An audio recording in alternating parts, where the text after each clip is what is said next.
السلام عليكم ورحمة الله وبركاته داوديال كسر لواذا برنامج عصب ولا مقع بحي مارية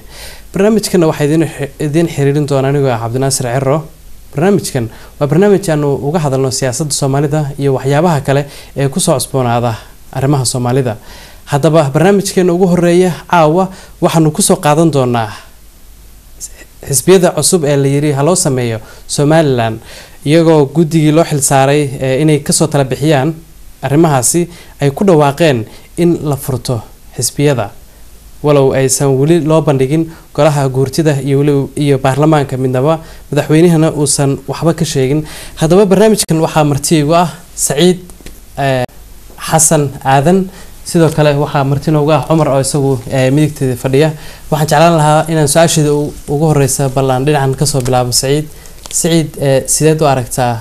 xisbiyo haatan la furto maxay soo kordhin karaan ayaa isleedahay see kula muuqata adiga bismillaahir rahmaanir rahiim waa maatantahay Ciro iyo barnaamijka maareeye radio Royal TV runaantii fikradeyda waxa ila muuqataa in ay habboon tahay in la furto xisbiyo iyadoo ay fursad siinayso dadka cusub ee doonaya inay arrimaha siyaasadda galaan inay chance u helaan in halka kaga soo biiri karaan waxa ay kala meesha ka saaraysaa in ay qolooyinkii ku haystay xoortada ee saddexda xisbi ah hore ahaa in iyaga laftigoodu ay dadka Chinese meesha ka baxaan marka aniga waxay la muuqataa fikradahan Saciidahan aad iyo aad ay u fiican tahay waana soo dhaweynaa to hadii aanay lahayn sharciyo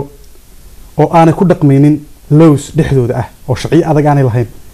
oo dimuqraadiyaddu aanay xisbiyada laftigooda ka dhex jirin macna badan sameynayso وأصلا نقولنا بالشرعية الشيء عمر هذيك سيدو أركتها إن حسبي الله فرطه هذا مركو روا سلامتهن برنامج عوامل كانوا سكوني يو رويالتي في دمان تيمبا انتنا المكان ساق مقابسي انتنا مدابون طبعا إن شاء الله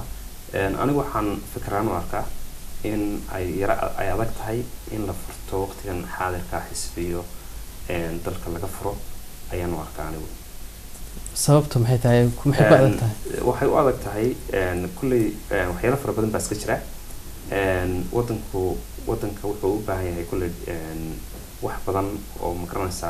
la qabto oo maqranaysa hadda xisbiyada aynu la sheegay la badiyo wadanku wuxuu ka soo doogay abaar fara badan oo ka soo doogay wuxuu leeyahay shaqo la'aan baa haysa wadanka aqoonsi la'aan baa haysa maadaama wax badan ay caqabado fara badan ay yaalaan dhaqaale ahaan iyo siyaasad ahaan iyo nabadgelyo ahaan inta marka loo eego kulli waxaan u arkaa anigu shakhsiyan in ay adag tahay sida ay ka dhawaajiyeenba dad fara badan oo maqranaysa ka qayb galay barnaamijyo noocan oo kale ah وقرتي وكوسون غندونا حسن قد مغليسا سعيد وسو دhoweey عمر نوح يري way adag tahay arintaasi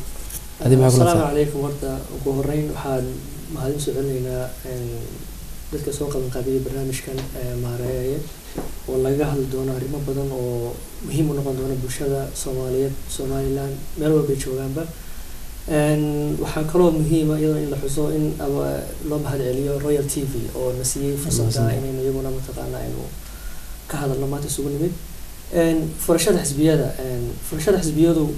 way wanaagsan tahay in la furo waana ku raacsan in la furo laakiin ma joogna xilligeedii waa sida aan u aaminsanahay waayo sida uu ka dhawaajiyay Umar waxa ugu muhiimsan waxa weeye dhaqaalaha loo baahan yahay waayo wadanka waxa ka horeeya shaqo la'aantiiba badan wadanka dhinaca marka ay too kale xagga infrastructure dhismayaashii wadanka wadooyinkii ma jiraan adoo eegay gobolada bari oo kale kuma xidhna gobolada galbeed wadooyinku waa raf caafimaadkii meelaha qaarkood aad buu liitaa marka yani waa in la furo xisbiyada waan ogolnahay laakiin xilligeedii ma joogno oo marka ay waxyaabo badan oo wadanka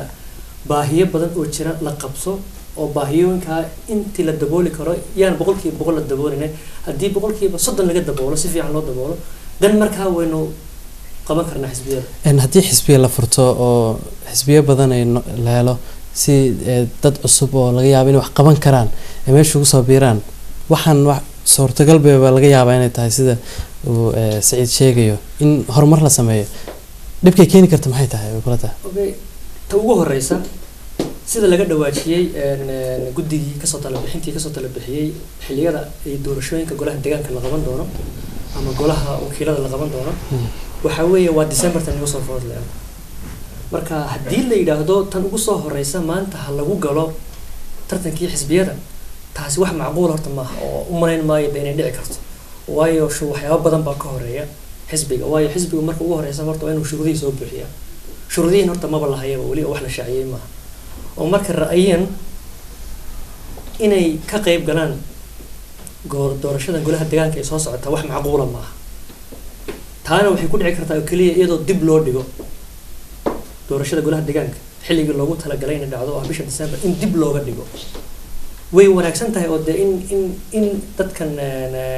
xisbiyadan saddexda xisbiya dadka xuquuqda ku haysta ee iyagu doonaya mataqaan inay kursiga ku sii jiraan ilaa hadda ma hayno labada xisbiya kale xisbi taladii wareejiyay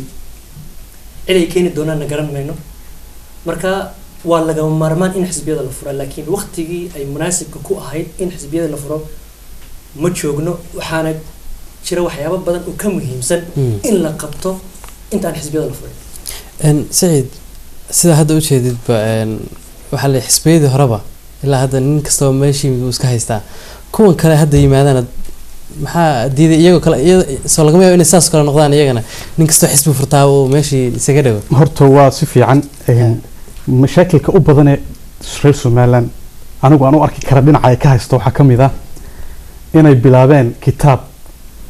barashadiisu adag tahay oo ah waxaan imika dimuqraadiyadda la yiraahdo waa hawl adag oo u baahan in laga bilaabo waxa yiraahdaan charity begins at home waxa af Ingiriiska lagu yiraahdo afka qalaad af Soomaaligana lagu yiraahdo sadaqada guriga ay ka bilaabataa xisbi marka partigu ama xisbigu waa inuu lahaadaa sharciyo adag oo dhexdiisa ah waa inuu fuliyaa shuruudaha oo ka rabo dawladdu ama qaranku hay'adda doorashooyinka ay ka rabto dhibaatada u badan waxa weeyaan sharciyadii asaasiga ah oo aan jirin imika saddexda xisbi ee reer Somaliland saddexdaba aanu kama dhex arki karayo saddexdii hore u jiray kama arki karayo wax dimuqraadiyad la yiraahdo dhexdooda dhibaataduna waxa weeyaan marka halka xisbi uu taabto ama xisbi la magacaabo gudoomiyaha markaa haya ayaa oranaya aniga taabsaday halkaas aan ku dhamaanaysa dhibaataduna waa taas laakiin marka hore waxaan qabaa in la bilaabo sidan hore u sheegayba asaaska sharci adag oo doorasho leh oo kala xadeeya xisbiyada oo kala xadeeya qofka musharaxa noqonaya maanta aniga kala hadaan doonayo inaan xisbi isu sharaxon xisbiga ka qayb galo in la ogolaado ka bacdina aan xaq u leeyahay lamida xaqa kii hore ee 5 sano ka hor ka qayb galay waayo taasi waxay saacidaysaa oo ay caawinaysaa inuu markaa ay fududaato in aan si fudud doorashadii lagu gali karo ama dimuqraadiyadda ay u dhisnaan karto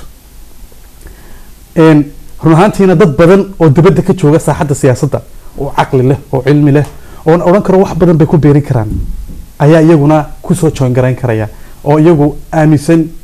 barnaamijkan oo wax badan ka bedeli karaya mid kalena oo oran lahaa anigu fursad ka faa'iideysanaya inaan ka codsan lahaa madaxweynaha jamhuuriyadda Soomaaliland mudane Axmed Maxamed Shilaayo anoo ka codsan lahaa inuu hadda waa aqoontiisii uu haysta iyo xirfadii uu ku sameyn lahaa waxaan doonayaa legacy iyo sharciyad inuu ka tago Somaliland sidan anigu aaminsanahay imikana waxa ay muuqata ifafaalo fara badan oo ah dawlad wanaag iyo good governance inay meeshii ka soo socoto in la aasaaso oo la adkeeyo aasaaska sharciyada oo aan baahasha dimuqraadiyadda la kufsanin ee si fiican baahasha weegeeda loo mariyo oo xisbiyada iyo asaas si fiican loo mariyo soo ralaha ka bilaabaan Umar haddaan kugu soo noqdo waad arkaysaayo dadku waxay leeyihiin haddii la eego xorriyada dadka markii hadda guddigii loo xilsaaray ay ku dhawaaqeen in la furto xisbiyada dadka dhan way soo dhaweeyeen aad bay ugu faraxsan yihiin dad badan oo aaminsan way jiraan waxyaabaha la sheegayo hadda aad ugu tiri dhibaatooyin badan baa jira iyadoo taasna la sameysanayo rabitaankii dadkana in la eego meesha kula ahayn